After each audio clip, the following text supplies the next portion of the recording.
नमस्ते दोस्तों।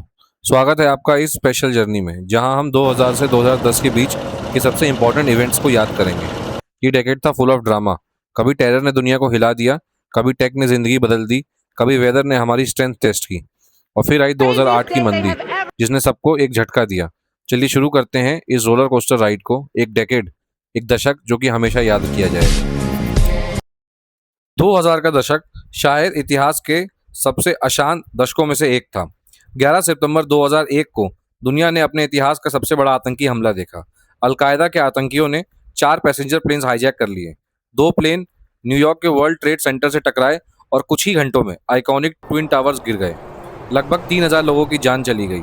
9/11 के बाद अमेरिका ने वॉर ऑन टेरर की शुरुआत की और अफगानिस्तान पर हमला कर दिया।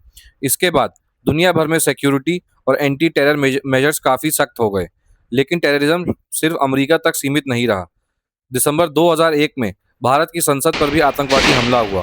जब संसद की कार्रवाई खत्म हुई तब हमलावरों ने पार्लियामेंट कॉम्प्लेक्स में घुसने की कोशिश की।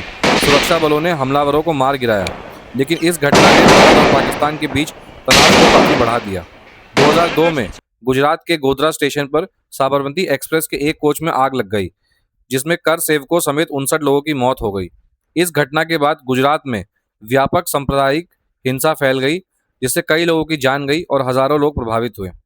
इसी दौरान अमेरिका ने 2003 में इराक पर हमला कर दिया। अमेरिका का दावा था कि इराकी नेता सद्दाम हुसैन के पास मास डिस्ट्रक्शन के हथियार हैं। सद्दाम की सरकार गिर गई, लेकिन बाद में ऐसे हथियार कभी नहीं मिले। 2006 में नॉर्थ कोरिया ने अपना पहला न्यूक्लियर टेस्ट करके दुनिया की चिंता और बढ़ा दी। और फिर 26 नवंबर 2008 को मुंबई पर हुआ आतंकी हमला पूरे भारत को हिला गया। ताज होटल, सीएसटी स्टेशन और ओबरॉय होटल को निशाना बनाया गया। इस हमले में 166 लोगों की जान चली गई। इस दशक ने दुनिया को यह एहसास कराया कि टेररिज्म और सुरक्षा 21वीं सदी के सबसे बड़े मुद्दों में से एक होंगे। 2000 का दशक केवल युद्धों, आतंकवाद और तकनीकी क्रांति के लिए ही नहीं, बल्कि भयंकर प्राकृतिक आपदाओं के लिए भी याद किया जाता है। 26 दिसंबर 2004 को हिंद महासागर में 9.1 तीव्रता का एक शक्तिशाली भूकंप आया। इसके बाद आई सुनामी ने इंडोनेशिया, श्रीलंका, भारत और अन्य कई देशों में तबाही मचाई। करीब 2,30,000 लोगों की जान चली गई और आर्थिक नुकसान करीब 10 से 15 अरब डॉलर के बीच का अनुमान लगाया गया। इसके ठीक एक साल बाद 2005 में अमेरिका ने अपने इतिहास की सबसे विनाशकारी प्राकृतिक आपदाओं में से एक का सामना किया, हरिकेन कटरीना। इस तूफान में लगभग 1800 लोगों की मौत हुई और अमेरिका को 125 अरब डॉलर से अधिक का आर्थिक नुकसान हुआ। इसी दशक में दुनिया को एक और नई चुनौती का सामना करना पड़ा। 2009 में H1N1 स्वाइन फ्लू महामारी फैल गई। कुछ ही महीनों में ये वायरस दुनिया के सैकड़ों देशों तक पहुंच गया। लाखों लोग संक्रमित हुए और हजारों लोगों की जान चली गई। इस घटनाओं ने पूरी दुनिया को यह एहसास कराया कि केवल युद्ध और आतंकवाद ही नहीं, बल्कि प्राकृतिक आपदाएं, महामारियां और जलवायु परिवर्तन भी मानवता के लिए बड़े खतरे हैं।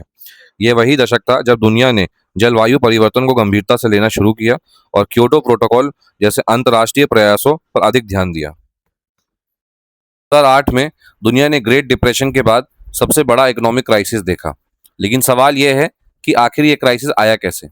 अमेरिका में बैंक्स लोगों को बहुत आसानी से घर खरीदने के लिए लोन देने लगे। कई ऐसे लोगों को भी लोन मिल गया जिनकी आमदनी कम थी और वो उसे वापस ना चुका पाए। बैंक्स को लगा था कि घरों की कीमत हमेशा बढ़ती रहेगी, लेकिन जब घरों के प्राइसेस गिरने लगे तो लाखों लोग अपना लोन चुका नहीं पाए।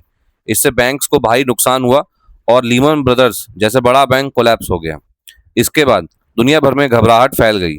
स्टॉक मार्केट्स गिर गए, कंपनीज बंद होने लगी और लाखों लोगों की नौकरियां चली गई। भारत पर भी इसका असर पड़ा। भारतीय स्टॉक मार्केट में तेज गिरावट देखने को मिली। एक्सपोर्ट्स कम हो गए और कई सेक्टर्स, खासकर आईटी और मैन्युफैक्चरिंग, भारी रूप से प्रभावित हुए।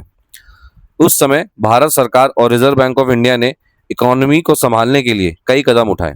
सरकार ने अधिक खर्च करके डिमांड बढ़ाने की कोशिश की, जबकि आरबीआई ने ब्याज दरों में कटौती की और बैंक्स को अधिक लिक्विडिटी दी। सदी की शुरुआत ही टेक्नोलॉजी से जुड़े एक बड़े डर के साथ हुई। इसे Y2K बग कहा गया। दुनिया भर के विशेषज्ञों का डर था कि कंप्यूटर वर्ष 2000 को सही ढंग से समझ नहीं पाएंगे, जिससे बैंक, हवाई सेवाएं, बिजली व्यवस्था और सरकारी सिस्टम ठप पड़ सकते हैं। हालांकि बड़े स्तर पर की गई तैयारियों के कारण कोई बड़ा संकट नहीं आया, लेकिन इस घटना ने एक बात साफ कर दी, दुनिया अब टेक्नोलॉजी पर तेजी से निर्भर होते जा रहा है। इसी दौरान भारत के आईटी सेक्टर को पूरी दुनिया में पहचान मिलने लगी और भारतीय इंजीनियरों की मांग दुनिया भर में बढ़ी। इसके बाद टेक्नोलॉजी ने दुनिया में अभूतपूर्व रफ्तार पकड़ ली। साल 2004 में फेसबुक की शुरुआत हुई। 2005 में यूट्यूब लॉन्च हुआ, जिसने वीडियो देखने और बनाने का तरीका हमेशा के लिए बदल दिया। और फिर 2007 में एप्पल ने आईफोन लॉन्च किया। इसके साथ ही स्मार्टफोन रिवॉल्यूशन की शुरुआत हुई। अब इंटरनेट केवल कंप्यूटर तक सीमित नहीं रहा, पूरी दुनिया धीरे धीरे लोगों की जेब में सिमटने लगी। सोशल मीडिया ने केवल लोगों को जोड़ा ही नहीं, बल्कि राजनीति, व्यापार, मनोरंजन और समाचारों की दुनिया को भी पूरी तरह बदल दिया।